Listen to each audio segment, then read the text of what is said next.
नमस्कार विद्यार्थी मित्रों, आज આપણે ધોરણ 6 સામાજિક વિજ્ઞાન વિષયમાં પાઠ 11 ભૂમિ સ્વરૂપો લેક્ચર 3 નો અભ્યાસ કરીશું। વિદ્યાર્થી મિત્રો, આપણે પર્વતો, ઉચ્ચ પ્રદેશો અને મેદાન પ્રદેશો જેવા ભૂમિ સ્વરૂપોની ચર્ચા કરી। એ સિવાય પણ પૃથ્વી ઉપર ઘણા બધા ભૂમિ સ્વરૂપો છે, જેમ કે અખાત, સમુદ્રધુની, ટાપુ, દ્વીપકલ્પ, ઉપસાગર। तो आज આપણે આવા अलग अलग भूमि स्वरूपोनी व्याख्याओ जोईशुं अने केटलाक तेना उदाहरणोनी पण चर्चा करीशुं। त्यारबाद आपणे स्वाध्यायनी पण चर्चा करीशुं। तो चालो जोईए। हवे सौथी पहेला जोईशुं आपणे अखात, उपसागर। के उपसागर कोने कहेवाय? तमे नाम सांभळ्युं हशे के बंगाळनो उपसागर। तो भारतनी पूर्व भागमां आवेलो छे बंगाळानो उपसागर के बंगाळानी खाड़ी पण आपणे तेने कहीए छीए। तो तमे महासागरो, सागरो अने त्यारबाद आवे उपसागर, पछी आवे सागर। तो अरब सागर एवुं पण तमे नाम सांभळ्युं हशे के भारतनी पश्चिमे अरब सागर आवेलो छे, भारतनी दक्षिणे हिंद महासागर आवेलो। महासागरथी नानो એટલે महासागरोनो आंशिक भाग એટલે उपसागर। जे फरतेनी जमीनथी खुल्ला विशाळ सरोवर जेवो आकार धरावतो होय छे। उपसागर विशाळ अने नाना कदना पण होई शके छे। विशाळ एटले बहु मोटा अथवा तो नाना पण होई शके छे। भारतमां बंगाळनो उपसागर ए उपसागरोनो एक श्रेष्ठ उदाहरण छे। हवे जोईए अखात। ज्यारे कोई जल विस्तार त्रण बाजुथी भूमिथी घेरायेलो होय तेने अखात कहेवाय छे। तमे गुजरातनो नक्शो पूरो छो त्यार तमे जोवो छो के अहींया आ कच्छ जिल्लो अने पछी नीचे आवे जामनगर जिल्लो। तो आ जे भाग छे तो 1, 2 ने 3 आ त्रणेय भाग ए सेनाथी घेरायेला छे? पाणीथी घेरायेला छे, बराबर छे। अने जमीन विस्तारमां एनी सांकड़ी पट्टी जोवा मळे छे। तो आने आपणे शुं कहीशुं? कच्छनो अखात। शेनो अखात? कच्छनो अखात। अने एवी ज रीते के अहींया आवशे भावनगर अने अमदावाद ए बेना वच्चे आवशे खंभातनो अखात। कयो अखात आवे छे? खंभातनो अखात। तो આવી રીતે શાબ્દિક ભાષામાં કહીએ તો જમીનના પટ્ટામાં પાણીવાળો સાંકડો ભાગ એટલે અખાત। તો ગુજરાતમાં બે અખાત છે, કચ્છનો અખાત અને ખંભાતનો અખાત। અને જો ભારતની વાત કરીએ તો કચ્છ, ખંભાત અને મંદારનો અખાત। હવે જોઈએ ભૂશીર। ભૂશીર એટલે શું? તો ભૂશીર એટલે भूमिनो लंबात्मक एटले के लांबो छेड़ो जे जलमार्ग में फैलायेलो छे। एटले के जमीननो जे भाग ए पाणीमांथी आवे छे, जेने समुद्र रेखा तरीके पण ओळख आपी शकाय। दाखला तरीके कन्याकुमारी, भारतनो अंतिम छेड़ो कन्याकुमारी। अने केप ऑफ गुड होप ने भूशीर जे आफ्रिका खंड में आवेली छे। तो आ बे भूशीरो छे। हवे जोईए टापू, आइसलैंड। टापू एटले शुं? तो आपणे अगाऊ चर्चा करता हता के पहला चित्र में आपणे आप्युं हतुं के पर्वत, उच्च प्रदेश, मैदान प्रदेश, समुद्र अने पछी टापू आप्यो हतो। तो समुद्रनी अंदर पण आवा बधा भूमि भागो आवेला छे। तो समुद्रनी अंदर पर्वतो होय एनी टोचो बहार आवे छे, पाणी बहार आवे छे, एटले ए टापू तरीके ओळखाय छे। तो टापूनी जो शाब्दिक व्याख्या आपणे जोईए तो के चारे बाजू पाणीथी घेरायेलो जमीनवाळो भाग एटले टापू। वच्चे जमीन छे तेनी चारे बाजू शुं छे? मात्र अने मात्र पाणी छे। जेम के श्रीलंका देश तो हिंद महासागरमां आवेलो छे, भारतनी दक्षिणे। तमे जो तेनी चारे बाजू दरिया किनारो ज છે તો એ ટાપુ કહેવાય. ભારતના પૂર્વ અને પશ્ચિમ ભાગમાં પણ આવા ટાપુ આવેલા છે, જેમ કે અંદમાન નિકોબાર ટાપુ. પછી પશ્ચિમમાં આવશે લક્ષદ્વીપ ટાપુ. તો આ ટાપુઓ એ અરબ સાગરની અંદર લક્ષદ્વીપ ટાપુ છે, જ્યારે બંગાળના ઉપસાગરમાં અંદમાન નિકોબાર ટાપુ છે, અને શ્રીલંકા દેશ એ હિન્દ મહાસાગરમાં આવેલો ટાપુ છે. તો આ જમીન વિસ્તારની ચારે બાજુ માત્ર અને માત્ર પાણી છે. તો ચારે બાજુ પાણીથી ઘેરાયેલો જમીનવાળો ભાગ એટલે ટાપુ. જે ભૂમિ ભાગ ચારે બાજુથી જળ વિસ્તારથી ઘેરાયેલો હોય છે તેને ટાપુ તરીકે ઓળખવામાં આવે છે. ઉદાહરણ તરીકે જોઈએ તો લક્ષદ્વીપ, અંદમાન નિકોબાર, આ ભારતના ટાપુની વાત કરીએ.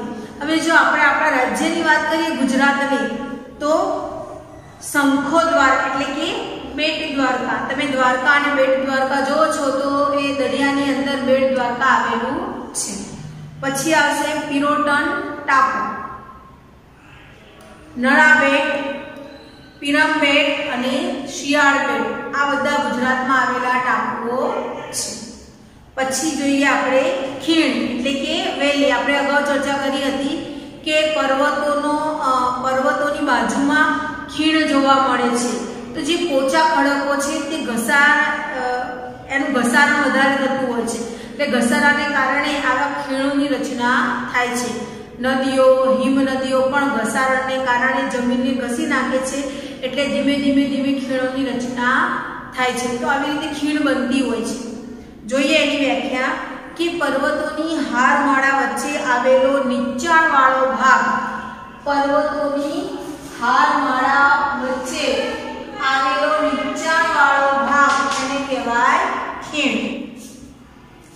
તો આવી ખીણો ક્યાં જોવા મળે? તો ગેડ પર્વત, ખંડ પર્વતોના નિર્માણ વખતે તથા નદીઓ અને હિમ નદીઓના ઘસારણના કાર્યને કારણે આવી ખીણોની રચના થાય છે. ભારતમાં ખીણનું ઉત્કૃષ્ટ ઉદાહરણ જોઈએ તો જમ્મુ કાશ્મીરની ખીણ અથવા તો કાશ્મીરની ખીણો એ એનું શ્રેષ્ઠ ઉદાહરણ છે. હવે જોઈએ સામુદ્ર ધુની. તો બે જળ વિસ્તારોને જોડતી સાંકડી સમુદ્રની પટ્ટી અથવા તો પાણીનો ભાગ તેને સામુદ્ર ધુની કહેવાય છે. ઉદાહરણ તરીકે જોઈએ કે ભારત અને શ્રીલંકાને જોડતી પાલકરની સામુદ્ર ધુની. હવે જોઈએ સંયોગ ભૂમિ. બે જળ વિસ્તારોને અલગ કરતી, અહીંયા જોડે છે, અહીંયા જુદી પાડે છે. તો બે જળ વિસ્તારોને છૂટી પાડતી, જુદી પાડતી સાંકડી ભૂમિ પટ્ટીને, જમીનવાળા ભાગને સંયોગ ભૂમિ કહેવાય છે. ઉદાહરણ તરીકે જોઈએ કે પનામા નહેર. તમે પનામા નહેર નામ સાંભળ્યું હશે. તો પનામા એ ઉત્તર અમેરિકા અને દક્ષિણ અમેરિકાને જુદી પાડતી સંયોગ ભૂમિ છે. એના કારણે અમેરિકા ખંડ જુદો પડે છે. ઉપરનો ભાગ ઉત્તર અમેરિકા અને નીચેનો ભાગ દક્ષિણ અમેરિકા તરીકે ઓળખાય છે. હવે જોઈએ દ્વીપકલ્પ. આપણે ટાપુ જોયો, હવે જોઈએ દ્વીપકલ્પ. દ્વીપકલ્પ એટલે શું? તો ટાપુ જેવો દ્વીપકલ્પ છે, પરંતુ એ ત્રણ બાજુ પાણીથી ઘેરાયેલો છે. ટાપુ ચારે બાજુ, જ્યારે દ્વીપકલ્પ ત્રણ બાજુ જળ વિસ્તાર છે કે એક બાજુ જમીન વિસ્તાર હોય એને કહેવાય દ્વીપકલ્પ. તો જે ભૂમિ ભાગની ત્રણ બાજુ સમુદ્ર અને એક બાજુ જમીન વિસ્તારથી જોડાયેલો હોય તેને દ્વીપકલ્પ કહેવાય છે. જેમ કે દક્ષિણ ભારતની જો આપણે વાત કરીએ તો પૂર્વમાં બંગાળનો ઉપસાગર, પશ્ચિમમાં અરબ સાગર, દક્ષિણમાં હિન્દ મહાસાગર અને ઉત્તરમાં જોઈએ તો મધ્ય ભારત આવશે. અને ભારત દેશ પણ એક દ્વીપકલ્પ જ ગણી શકાય કે ભારતની પૂર્વ, પશ્ચિમ અને દક્ષિણમાં સમુદ્રો છે, જ્યારે ઉત્તરના ભાગમાં જમીન વિસ્તાર છે. તો આવી રીતે આ દ્વીપકલ્પની રચના થાય છે. તો विद्यार्थी मित्रों अहींया आपणे आ अलग अलग भूमि भागोनी चर्चा करी, तेनी व्याख्याओ अने तेना उदाहरण पण जोया। जो तमने आ कोई पण टॉपिक में ख्याल न आवे होय तो तमे कही शको छो, आपणे फरी तेनी चर्चा करीशुं। अहींया आपणे आ पाठ पूर्ण करीए छीए। हवे आपणे चर्चा करीशुं स्वाध्यायनी। तो चालो पहेला जोईए आपणे स्वाध्याय। स्वाध्यायमां आपणे आपेલું છે प्रश्न 1 नीचेना प्रश्नोना उत्तर लखो। पहलो प्रश्न છે કે भूमि स्वरूप कोने कहेवाय। तो भूमि स्वरूप एटले भूपृष्ठ, भू एटले जमीन, पृष्ठ एटले एनी उपरनो भाग के भूपृष्ठना विविध रूपो તેને કહેવાય भूमि स्वरूप। समुद्रनी सपाटीथी जुदी जुदी ऊंचाईए आवेला विशिष्ट आकार अने ढोळाव धरावता भागोने भूपृष्ठ कहे छे। प्रश्न 2 पर्वत एटले शुं, तेना मुख्य प्रकारो कया छे। तो जवाब जोईशुं आपणे के पर्वत एटले एवो भूमि भाग के जे समुद्रनी सपाटीथी आश्रे 900 मीटर करता वधारे ऊंचाई धरावतो होय अने जेनुं भूतल मोटे भागे ऊंचा नीचा ढोळाववाळुं होय अने जेना मथाळानो भाग એટલે કે ઉપરનો ભાગ સાંકડો હોય, શિખર રૂપે ઊંચો ઉપસેલો હોય તો એને આપણે પર્વત કહીએ છીએ। પર્વતોના કુલ 4 પ્રકાર છે। 1 ગેડ પર્વત, 2 ખંડ પર્વત, 3 જ્વાળામુખી પર્વત અને 4 અવશિષ્ટ પર્વત। હવે જોઈએ પ્રશ્ન 3 ઉચ્ચ પ્રદેશ અને મેદાન પ્રદેશ વચ્ચે શું તફાવત છે અથવા જણાવો। तो जवाब જોઈએ કે ઉચ્ચ પ્રદેશ સમુદ્રની સપાટીથી સામાન્ય રીતે 180 મીટર કરતા વધુ પણ 900 મીટર કરતા ઓછી ઊંચાઈ ધરાવતો અને ઉપરથી પ્રમાણમાં પહોળો સમથળ ભૂમિ ભાગ હોય છે। આ ઉચ્ચ પ્રદેશ કયો। હવે મેદાન પ્રદેશ જોઈએ કે મેદાન પ્રદેશ સમુદ્રની સપાટીથી આશરે 180 મીટરથી વધુ ઊંચો નહીં एवो समथळ भूमि भाग होय छे। એટલે આ બંને વચ્ચે તફાવત છે। હવે જોઈએ પ્રશ્ન 2 યોગ્ય વિકલ્પ વડે ખાલી જગ્યા પૂરો। પહેલી ખાલી જગ્યા છે કે ભારતનો સાતપુડા ખાલી જગ્યા પ્રકારનો પર્વત છે। તો જવાબ આવશે એનો ખંડ પર્વત। બીજું છે ચારે બાજુથી પર્વતમાળાઓથી ઘેરાયેલા ભૂમિ ભાગને ખાલી જગ્યા ઉચ્ચ પ્રદેશ કહે છે। તો જવાબ આવશે આંતર પર્વતીય એટલે પહેલો એ। ત્રીજી ખાલી જગ્યા છે કે સરેરાશ સમુદ્ર સપાટીથી ખાલી જગ્યા ઊંચાઈ ધરાવતા સપાટ ભૂમિ ભાગને मैदान कहे छे। तो जवाब आवशे आश्रे 180 मीटर सुधीनी। चौथुं हवांगहोनुं मैदान खाली जग्या प्रकारनुं मैदान छे। तो जवाब आवशे निक्षेपणनुं मैदान छे। हवे प्रश्न 3 जोईए। मने ओळखी काढो। हूँ जमीनथी 3 बाजुथी घेरायेलो छुं। तो आवशे अखात।